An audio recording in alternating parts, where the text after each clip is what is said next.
70 WOCA. Ocala.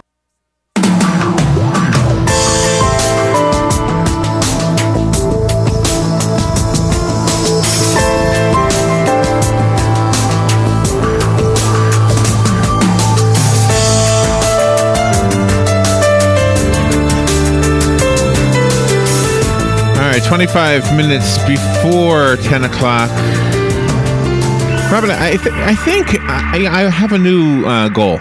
And I know this is kind of late in life to have this goal because I'm almost 60, and the word misfit, I don't know if that would apply to me. But I want people to call me a misfit. They think this is what I want. I mean, this just sounds like a fun adjective, right? That's what is in this description. We have on the phone, boy, this is an honor. Jim Wilson is on the phone. He's an Academy Award-winning filmmaker, and I've learned from doing enough of these interviews that if somebody's called a filmmaker, it means they do everything. He writes, he directs, he produces. Just to drop some famous titles your way, Dances with Wolves, hello. It's Academy Award-winning film. Hello. The Bodyguard, Wyatt Earp, Swing Vote, Message in a Bottle, which I loved, Mr. Brooks, and by the way, just because I said which I loved on one of them doesn't mean I didn't like the other ones.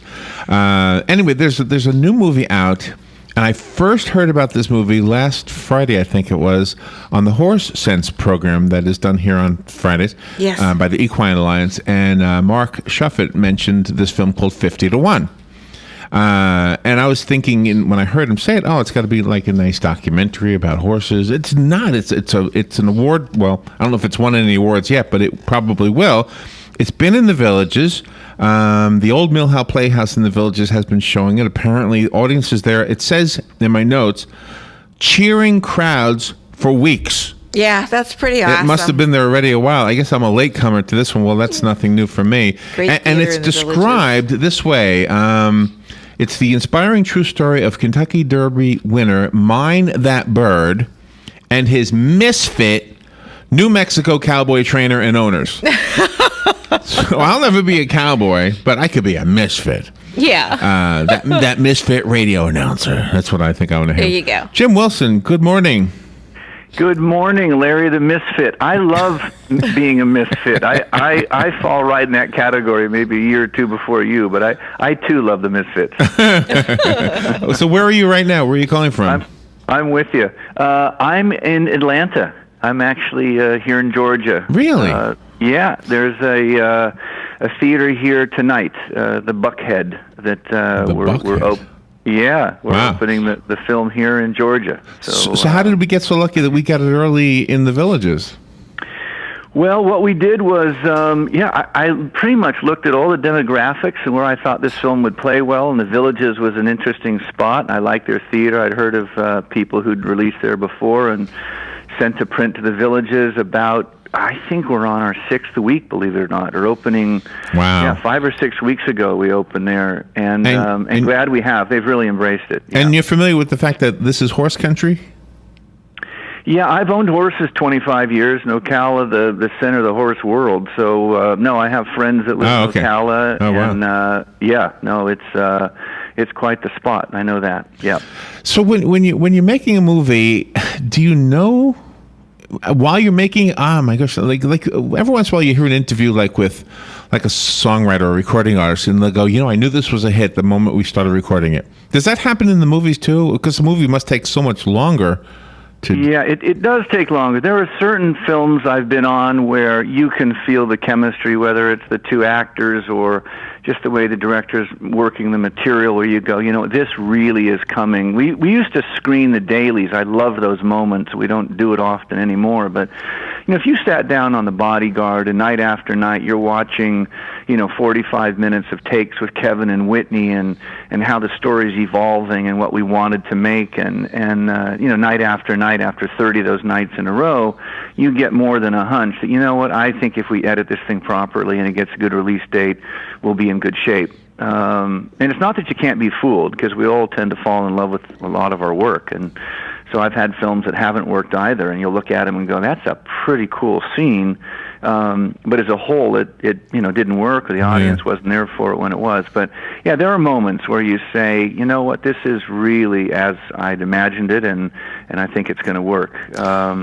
But I've been fooled. Now, from the horse perspective, I'm trying to remember what Mark said last week on the Horse Sense program, but it sounds like the story is the misfit part of these guys is the fact that they were being picked on for taking the horses in trailers. Am I remembering that right?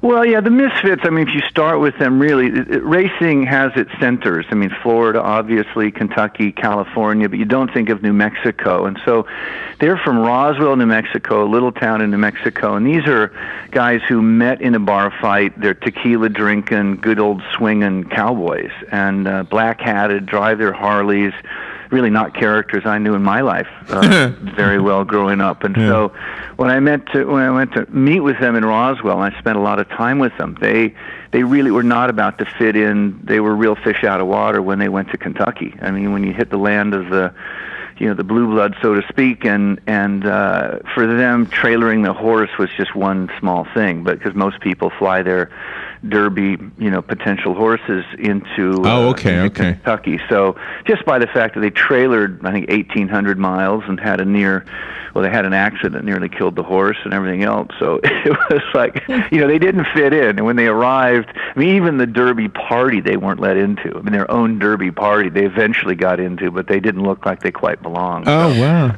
A little rough around the edges, yeah. And what is fascinating about the story also is that you could technically say that Mine That Bird was a misfit also, because he wasn't totally physically perfect either. No, well, you're absolutely right. Everything about him, and that's what was fun about this story, was we're not making up the 50 to 1. The horse went off at 50 to 1 odds.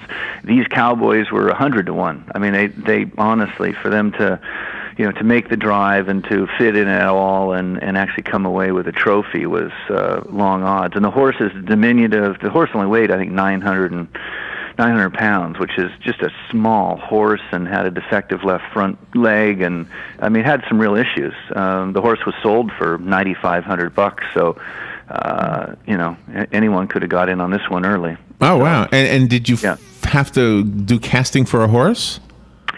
I had to do more casting for the horse than anything, really, because I've made documentaries on the subject, and I've raced horses for 25 years, so I wanted the right horse, and so I looked at 400 head at the end of the day and found this horse up in Calgary, Canada. Oh, wow. Yeah, and the horse's name is Sunday Rest, and was trained by a native up in Washington. We trained on him for about 4 months before he started work, but the usual film, if you look at Seabiscuit or Secretariat, they used 8 or 9 horses to play the one. And we lucked out. This one horse was gifted, and he plays every scene in the movie. Oh, wow. That's cool to know. That is really cool to know. The distribution company is called 10 Furlongs. The reason that caught my eye is because one of the ladies who hosts that show is named Furlong. Yes, Furnung. Furnung. Yes. Oh, I'm sorry, Crystal. Furnung. I said the wrong name. Okay, never mind. I thought that was her name. Okay, never mind. Well, a lot of people don't know what a furlong is. That's what I was going to ask. A furlong is 1/8 of a mile, and so 10 furlongs being 1.25 miles, which is the classic distance of the Kentucky Derby. So there's 10 furlongs is 1.25 miles. So that's it. Does your track record help you get a distribution package or deal, whatever you call it in your business? I mean, like if you were a newcomer, would you be able to get that kind of distribution right away, or do you have to? Yeah, so up to this point in my life, I would say absolutely. And on this film, this is the first that I've done where I took the complete package to the studio, and the budget was very small, but they passed on it. All of them said, we don't want to make this film. And I asked why, and it was quick. They just didn't want to make kind of a feel-good, horsey film. It just wasn't their thing. They're putting their money, obviously, into the big-budget Godzillas of the world and animated kids' films. And so where I used to make my bread and butter, so to speak, they're not making those films at all. So it was a very quick no thank you out the door. So I funded a portion of this with 4 friends, so it's not a big budget, and at the end of the day, we're releasing it ourselves. So the company is 10 Furlongs, and it's my company, so we're putting it out there ourselves. Oh, well, that makes it a lot easier. That's fascinating. I don't know if we told you in advance, but we have to take a break right now. We've got weather and a couple of commercials, and we'll be right back with Jim Wilson.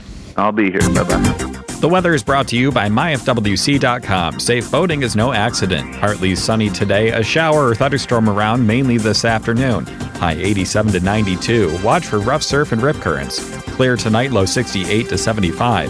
Clouds and sunshine tomorrow with a thunderstorm later in the day, high 90 to 94. Friday, clouds and sunshine with a shower or thunderstorm in the afternoon, high 91 to 94. From the Florida Weather Center, I'm meteorologist Steve Travis.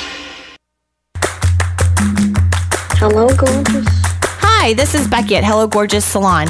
We are located in the heart of downtown Ocala, right next to the historic Marion Theater. I'd like to invite you to stop by and see our new boutique area and meet our staff of professional stylists. Here at Hello Gorgeous, we are ready to update your look with the latest trends. And with summer here, it's the perfect time to brighten up your look. So make your appointment now for those highlights and Brazilian blowout. But don't stop there. We are a full-service salon offering manicures, pedicures, and facials also. So if you've been searching for a salon to call your own, come and see us at Hello Gorgeous Salon. We are located at 48 South Magnolia Avenue in downtown Ocala, right next to the Marion Theater. So call today and set up your appointment at Hello Gorgeous Salon at 351-5358. That's 351-5358. And don't forget, we also do men and children's cuts too. 351-5358. Hello, gorgeous.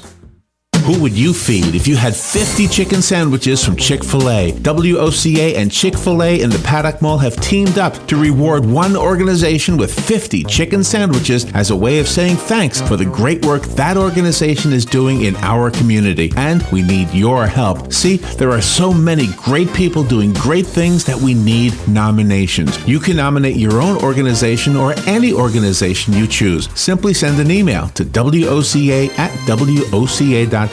And in 350 words or less, tell us why the organization you are nominating should receive 50 free chicken sandwiches from WOCA and Chick-fil-A at the Paddock Mall. We'll review your nominations and then select one deserving organization each month. We'll announce the winner and even read the winning entry on the air. Make sure to include the contact name and phone number of the organization that you are nominating. And thanks from your friends at WOCA and Chick-fil-A in the Paddock Mall. You know, commercials just seem like they take so long when you're trying to get back and talk to somebody that you're having a good conversation with. Jim Wilson is on the phone, Academy Award-winning filmmaker. His films include Dances with Wolves, The Bodyguard, Wyatt Earp, and his new film is called 50 to 1. It's been in the Villages. And did I hear you and he saying it was going to be here at the Marion Theater? At the Marion Theater this Friday. That is cool. You know, during the break, while you guys were chatting, I was looking at the trailer. I couldn't hear it, but I was looking at it. It looks fun. And there's an actor in here who looks like Mayor Ken Gwynn.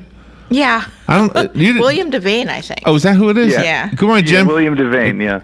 So you know Ken Gwynn? Do you know the mayor of Ocala? I don't. Well, he looks like this guy. All right, so let's. There's a whole nother reason to go see it right there. So who are the actors in this movie? I mean, besides him.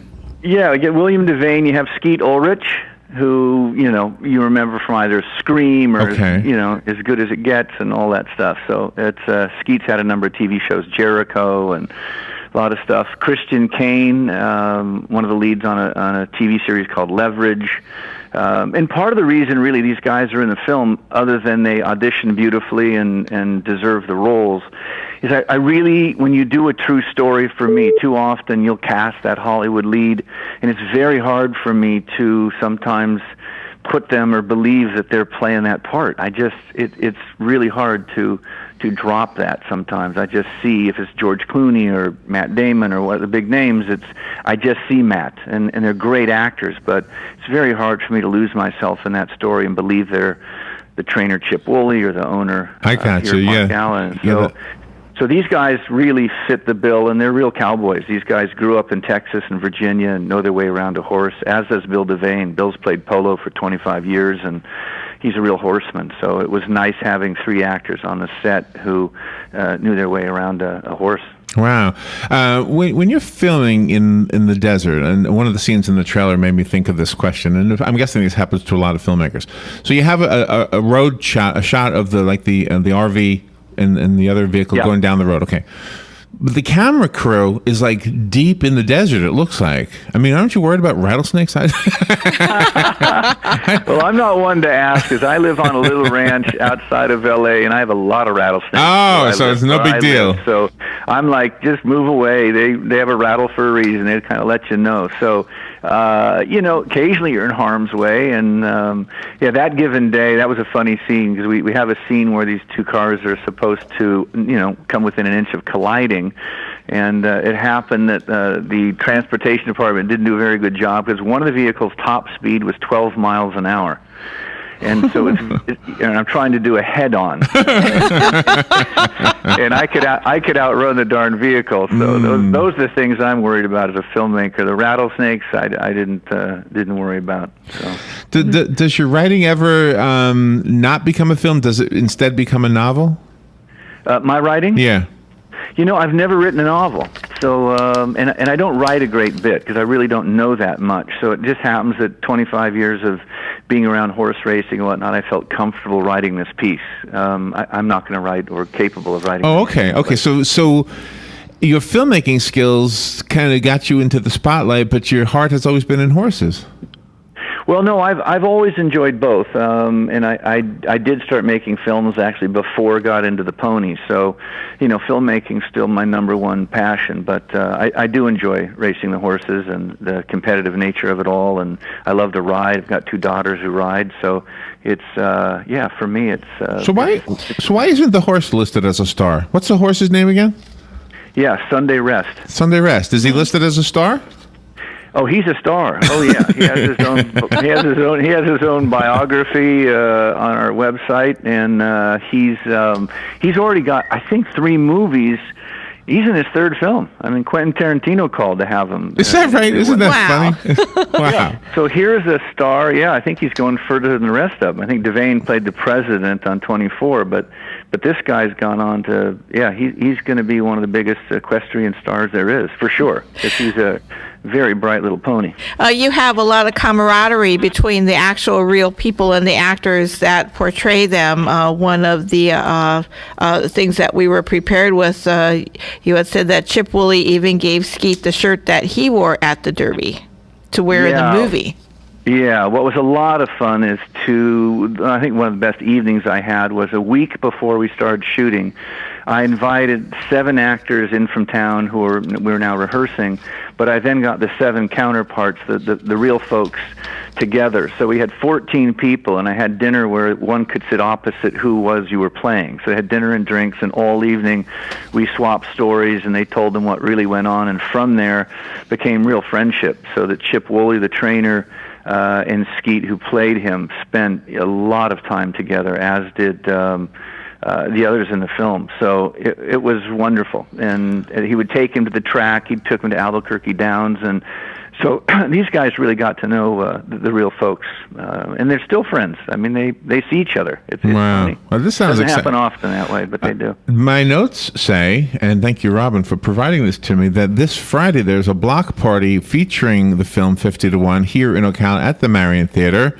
Robin, what else do I need to know? What time is that? What time is that block party? I would get there at 6:00, and that way you can start the festivities and everything before the movie begins. Oh wow! Anybody going to be there that we need to know about? Jim? Yeah, not from this end. We're back in California, just opening the film there. But the Marion has been great to work with, and they're excited about it. And the run begins on Friday, so it'll be there hopefully for a good length of time. If it plays well. Okay. Yeah. Calvin Borel, I found out about him through your film. He's the Hall of Fame jockey. What did he have to do with the horse in the original running, or was he the jockey? Yeah, what's great, I don't think it's ever been done, but he's a Hall of Fame rider, and I couldn't make this film without Calvin Borel. So Calvin Borel did ride My Net Bird, won the Derby. He's won 3 Kentucky Derbies. So I had to fly out to Kentucky and convince him to play himself. And it's hard to play yourself in a film. You think it's easy, but you throw up all the cameras and lights, and it's difficult to do. But Calvin took me through it, and we shot a good bit of this at Churchill Downs, right at the track itself. So whether it was in the paddock or the jocks room or in the winner's circle, Calvin Borel's up there for to be seen. So it's probably the one and only film Calvin Borel will ever be in, but it's pretty cool. He played himself. So, when you want it to be authentic, you want the real person on the back of Sunday Rest, running in that derby. And Calvin he said it just, we recreated it to the point where he was, Wow. was getting very, very emotional. He thought he'd won the race again. Oh, my gosh. Wow. Well, this movie has everything that a horse community and even a non-horse community will be able to resonate with. But I'm just guessing that the showing at the Marion is just going to be huge. This whole community is about horses. So this is going to be a really fun event this Friday. But I'm guessing it'll play well in New York too. And I'm trying to think of a non-horse town. I don't know if that applies to New York. Yeah, we've been very selective with the theaters. We've opened very few, and so we don't have the capacity, honestly, to put it out in 3,000 screens. So, we're hand-picking our theaters, and it's probably, at its widest, there'll be 8 or 9 theaters in all of Florida, playing the film. So, wow. And Ocala's coming online second, so it's good. It's right there. I just think it's really wonderful that you're bringing this horse, Mind the Bird, to the forefront, because you always hear of the name Seabiscuit.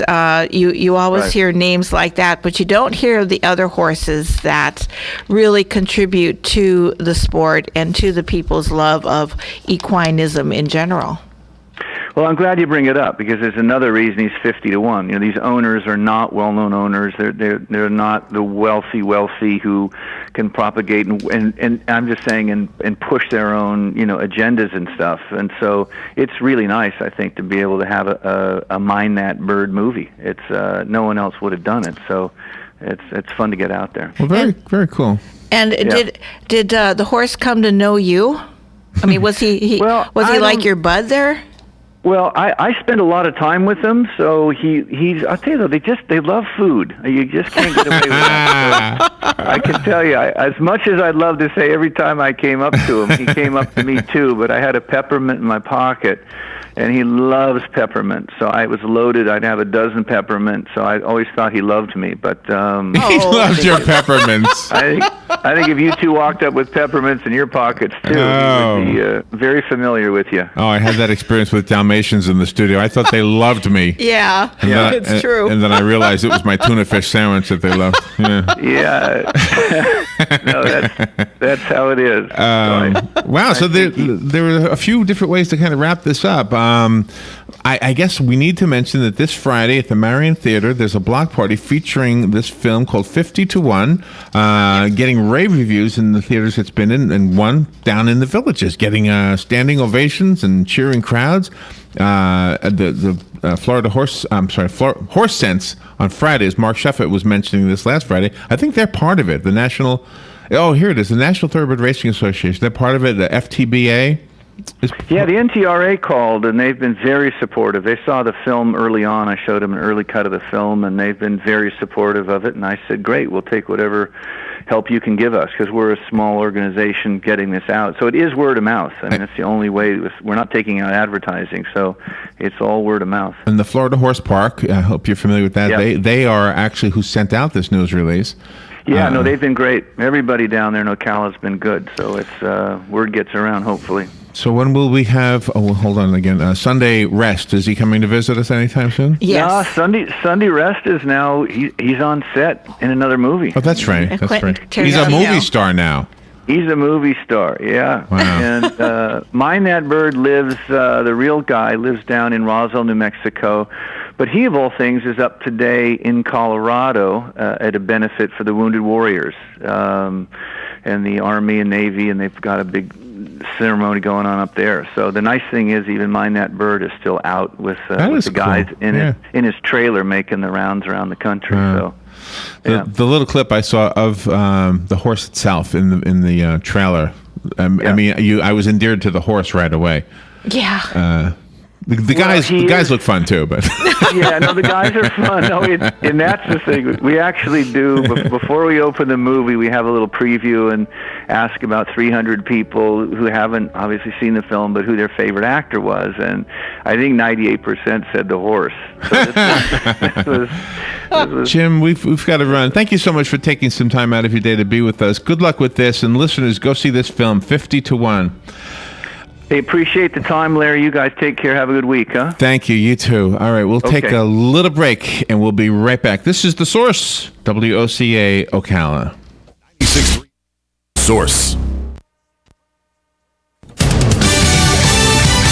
Fox News Radio, I'm Karen McHugh. Douglas MacArthur McCain, an American, went to Syria to fight for ISIS. Now he's dead. A statement from the National Security Council says it's using every tool to disrupt and dissuade individuals from violent jihad and tracking and engaging those who return.